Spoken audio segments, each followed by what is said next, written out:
Good morning, Coastal Bend meteorologist Carly Smith.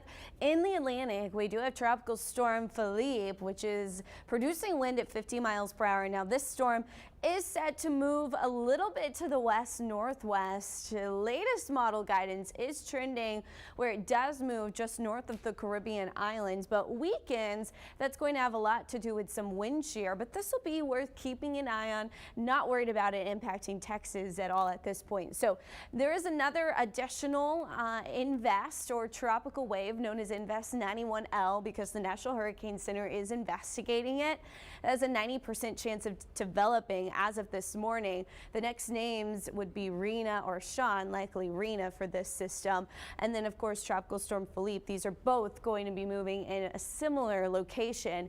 Yesterday we did have an area in the Gulf of Mexico with a chance for developing, but the wind shear is just already pulling that system apart and there's no chance of development at this point. So that's some good news for us when it comes to that tropical development potential. Of course, we would love some tropical rainfall to soak our ground, but at least we got the rain this morning, right? So we saw over 3/10 of an inch from the rainfall last night in Corpus Christi, 2 inches or more in Alice, so some decent rain in parts. As I mentioned, Philippe going to be interacting with some of that wind shear as it tracks across the Atlantic, and so likely weakening as it moves north of those Caribbean islands. For us here in the Gulf of Mexico and along our coastal waterways, we've got northwest winds today through the morning. They'll shift out of the east, starting light, picking up this afternoon. Waves are running about 1 to 2 feet every 5 seconds. There's a slight chop that's going to be out on our waterways.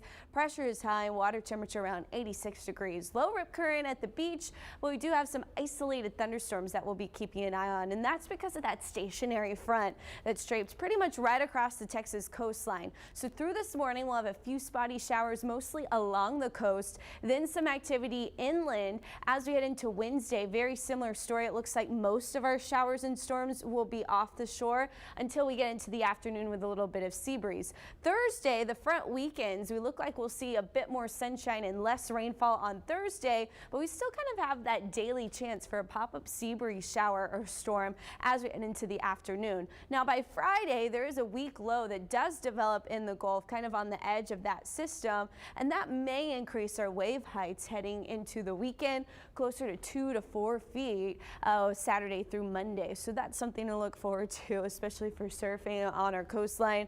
Otherwise, conditions do turn a little bit rougher out in the Gulf of Mexico as we get into the weekend. As far as your temperatures go, there's not going to be much change. So yes, we did see a cold front move through. We were 98